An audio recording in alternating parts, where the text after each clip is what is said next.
2023 NFL Draft coverage on Keon Sports is brought to you by Hinckley Roofing. Founder of Hinckley Roofing, Steve Walkuski Sr., with years of roofing experience, moved to Hinckley, Ohio in 1958, the home of the Buzzards. Steve is looking to build a company driven on service, quality, and integrity. Hinckley Roofing is a family-owned and operated business serving the northern Ohio area since 1958. Mention Keon Sports when you call for a 10% discount. Got you covered Medina, with everything from blinds, custom bedding, and shutters to shades and drapery. They have it all. Check them out online at www.gotchacovered.com/Medina or call them at 330-446-3647. That's 330-446-3647. TNT Construction. TNT Construction is a private family-owned construction company located in Berea. TNT provides residential and commercial remodeling, construction, and building services to clients in Cleveland and all of Northeast Ohio. Pulp North Olmsted. Hey North Olmsted Eagles fans, former NFL player and Eagle alumni Matt Rothram wants to see you at Pulp North Olmsted. This delicious and healthy meal phenomena is exactly what North Olmsted needed. From wraps to bowls to smoothies and everything in between, this is the perfect healthy option for the person on the go. Stop in and taste for yourself at 27650 Lorraine Road in North Olmsted. The store is at the corner of Porter and Lorraine, right around the block from North Olmsted High School. Stop in before the game this week. And JBL Roofing and Construction. JBL was founded by the Lewis family of Kent, Ohio in 2005 to provide residents with a reliable, professional, and high-quality level of service. Fast forward to today, JBL Roofing and Construction has become one of Northeast Ohio's most trusted roofing and siding companies, performing the highest quality of work on over 3,000 roofs and projects. In preparation for my prospect rankings, as well as the rest of the NFL draft coverage every single year, I watch a lot of film on each and every single position. And one of my favorite positions to watch film on is the running back position, especially when it comes to big play, dynamic threats at the running back spot. And I loved watching film on these top three prospects that you're about to see here in just a moment, as this is going to be unveiled here on the Keon Sports YouTube channel. Once again, I'm Cole McDaniel. Day 10 of these prospect rankings, down to the final 2 days. Running backs today, quarterbacks tomorrow, and let's get after it. Here at number 3, Sean Tucker of Syracuse. Tucker was a sprinter in high school and still possesses that impressive straightaway speed. Tucker, he generates a ton of power through his legs and sheds tackles well. At times you almost see these high knees from him in the way he runs because of all that power coming through the legs as he's trying to evade defenders and picking up speed. He's a home run threat with impressive footwork for a powerful running back. And on screens, I think he is fairly successful and a threat despite not being a super threatening running back out of the backfield with receiving value. Still, like I said, when it comes to those screens, he certainly provides that threat like I mentioned. He will serve the role as more of a first and second down feature back likely in the league.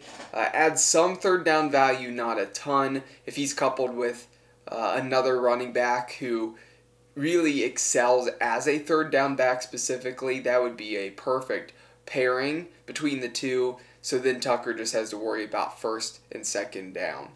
He should be the running back one for the team that snags him. Certainly he could be a rotational guy early depending upon if that team already has a starting running back at this point. I hope for Tucker's sake he gets to be on the field right away, because I actually think he's going to make a huge impact right away. A lot of good things through Tucker's game. Some game film here that I love to watch, and I could go back and watch Sean Tucker's game film over and over again because he reminds me of a player we're familiar with here in Northeast Ohio, and that's Nick Chubb. Like I said, Nick Chubb, a guy who generates that power through his legs. He continues to keep those legs churning and drives through contact. In open field, he can kick it into another gear, and it almost looks like Chubb's running with high knees because, like I said, he really gets those knees up and churns with those legs. Tucker does the same thing. My projection for him is he's going to be a day 2 guy, 2nd to 3rd round, and that's about where a lot of these starting running backs are selected in the current era of the NFL. The value at running back has not turned into first-round value very often anymore. A lot of these running backs are snagged in the 2nd or 3rd round and then go on to be starters. My best fit for him, there's a couple of them. Buffalo, good fit, because he could be the starting guy, the 1st and 2nd down back in Buffalo, and they really need a true starter, while James Cook would offer the speed, 3rd down value, and be the backup there. I think that would be a really threatening 1-2 punch with 2 very young guys in James Cook and Sean Tucker. Of course, Cook was my number 2 running back prospect last season. Kansas City would be a really nice fit. Yes, they have Isaiah Pacheco, but I think that Tucker and Pacheco could pair very nicely because they're different styles of runners, and Kansas City, again, could just add even more to that offense. Atlanta would actually be a nice fit despite having several running backs. Cordell Patterson continues to get older. He's not really a true running back, but he's done well, especially for those who play fantasy football. They know he's performed well the last few years, but I don't think his value is quite the same as what it was even 2 years ago with the running back position. I like Tyler Algier, but Sean Tucker is a better player. They have different styles of games. And my wild card is Tampa Bay. Tampa Bay, they need another running back there. Now that Leonard Fournette is not there, Rachaad White, he's the top guy on the roster, on the depth chart, but I don't think he can be the workhorse back. Still think he's a guy who should get some carries from time to time, operate as a 3rd down back, but I don't think he can take the blows game in and game out to be the full-time workhorse. He needs to at least split carries with somebody. Tucker could be the initial guy of that 1-2 punch between the two, as White is still a young guy developing himself. At number 2, Jahmyr Gibbs of Alabama. Gibbs is not a big back, but he makes a major impact on the football field. When Gibbs transferred to Alabama from Georgia Tech, he gave the Crimson Tide an added explosiveness next to Bryce Young in the backfield. He's truly a dynamic playmaker and extraordinarily shifty. He's an electric player not only as a runner, but as a returner and as a pass catcher out of the backfield as well. He can do it all. Gibbs has a nasty stutter step, and his first 2 or 3 steps are lightning quick. The only downside is his size and not being able to take the same bruising each game of bigger running backs. So I don't think Gibbs has quite the every down running back ability in the NFL. But like I said, I think he's going to make a huge impact and make a splash in the NFL with whatever team he ends up with. He separates himself most on 3rd downs compared to the rest of the class. I don't think most any other running back, even some of the best 3rd down backs out there, can quite match the skill set of Jahmyr Gibbs. He's so good on 3rd down and seems to always find a way to pick up a 1st down, especially when he gets that football in open space. He may just need his touches slightly limited from week to week, despite having the ability to be a primary running back for a team in the NFL. Certainly, if he ends up at a team where they already have their number 1 guy, but they need a 3rd down back, he'd be a great second part of a 1-2 punch.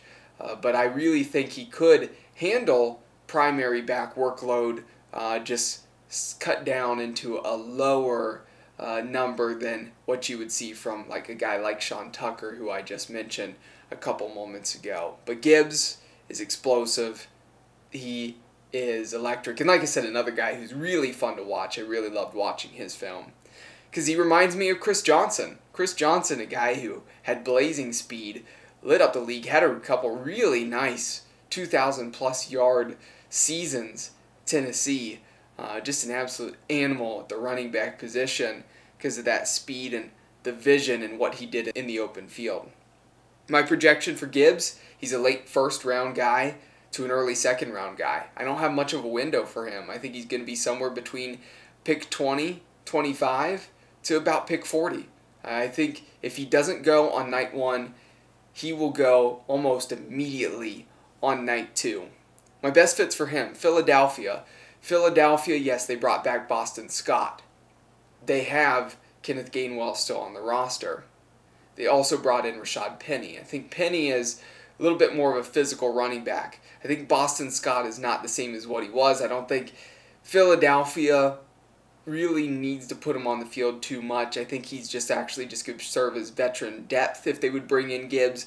Gibbs would be that second guy, that third down back, the partner there to Rashad Penny. And Gibbs would be a really nice fit there with Jalen Hurts, especially when they're running read options.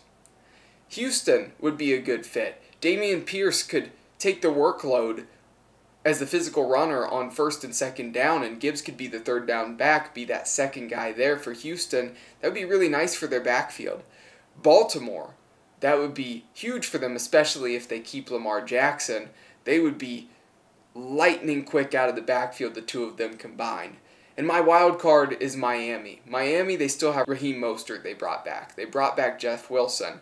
But Gibbs is better than both of those players. They could have a really great rotation between 3 guys there in Miami if they brought in Gibbs. And then lastly, certainly not least, at number 1, Bijan Robinson of Texas. Robinson is not only one of the best prospects at any position in this entire draft class, but he is one of the best running back prospects in recent draft history. He's without a doubt a game-changing, every-down feature back. He has nice speed, a thick and sturdy build, and elite vision. He's so effective in the run game and the pass game as well. The way that Robinson drops his pad level makes it so hard to tackle. And in general, he just seems to manage to make everything look so smooth and effortless on the football field. He's just so natural out there. He leans forward as a runner, which does sometimes result in an occasional lack of balance. That's maybe the only knock on Robinson there, but as a prospect, he's nearly flawless on paper. He may actually be the only running back selected on night 1 if Jahmyr Gibbs isn't selected in the first round, but that is a huge compliment to him because in the current NFL landscape, like I said already, running backs aren't usually selected until day 2. So the team that selects Robinson will walk out of night 1 feeling good about their running back room for many years to come because Robinson is the real deal. He is without a doubt in those rookie drafts for those dynasty leagues going to be the number 1 overall pick for almost every single league out there. It'd be foolish not to select him, and I don't even think the fit with the team matters that much compared to where some other prospects might end up landing. Regardless, Robinson is going to make a difference no matter where he goes. My player comparisons for him. Again, there's quite a few players I can take some traits from, but he has so many positive traits that I have to jump to quite a few different guys. As a prospect, and with his open space ability, he's Saquon Barkley. Barkley was maybe the highest running back prospect in recent times, and Robinson is close to that, if not rivaling that. And that open space ability Barkley has, Robinson certainly can match that. LaDainian Tomlinson, I'm going back a little bit more in time, more towards the earlier 2000s. And it's those short jukes. Always remember those just little jump cuts, short jukes from LT, not, super blatantly obvious. They were just subtle movements, and Robinson does it so well, just like LT did. And lastly, I'm going to say Ezekiel Elliott. Now, this is not the current Ezekiel Elliott as he's wearing down, not much left in the tank. I'm talking about back in the Ohio State days or early in his time with the Dallas Cowboys. He gradually managed to pick up speed on inside and outside zone runs out of the gun. It seemed like every time he touched the football, he just slowly got faster and faster and faster as he broke through each level and got into the open space, and Robinson does the same thing as well. My projection for him, like I said, first round. He could be a guy that he has the talent to go top 10, but in the current era, I just don't think it's going to happen. I'd be surprised. But he will certainly be a guy on night one. Like I said, may be the only running back selected that first night. My best fits for him, and the very best fit, by far and away, Cincinnati is a wonderful fit for him. It appears like Joe Mixon will not be part of the team in the future. Samaje Perine, who I thought might actually take over for Joe Mixon this next season based off of what he did last year, he went off to Denver. So the running back room needs a star in Cincinnati, and Bijan Robinson is a star. Tampa Bay, that would be a great fit because he would be the go-to guy in Tampa Bay, especially as they really don't have their quarterback position figured out. They brought in Baker Mayfield. He and Kyle Trask will compete for the job, but quarterback has some question marks in Tampa Bay. If you bring in Bijan Robinson, running back certainly would not. Dallas, Tony Pollard is excellent, but Tony Pollard has to be the second guy in a 1-2 punch or more of the third down back. I don't think he can handle the workload week in and week out to be the workhorse, the 100% definite feature back. You bring in Bijan Robinson, he's your go-to guy, and when he's not on the field, Pollard comes in, and that would be one of the best 1-2 punches, if not the very best in the entire NFL. And then my wild card, the Los Angeles Chargers. Depends upon what happens with Austin Eckler. If Eckler is no longer a part of the Chargers, Bijan Robinson would be a go-to selection here. That would be huge for the Chargers. This is a fun class. And it's a class that could have been even better if Blake Corum decided to leave and go for the NFL. Corum decided to return to college, and still, regardless, there's so many prospects in this class. A lot of running backs there in that top 7, 8 guys of my rankings that I would be high on selecting if you are running back needy in this draft. Hope everybody out there watching and listening, I hope you enjoyed this. I know I enjoyed it here. I want to thank you all once again. Hit that subscribe button, hit the like button on this video.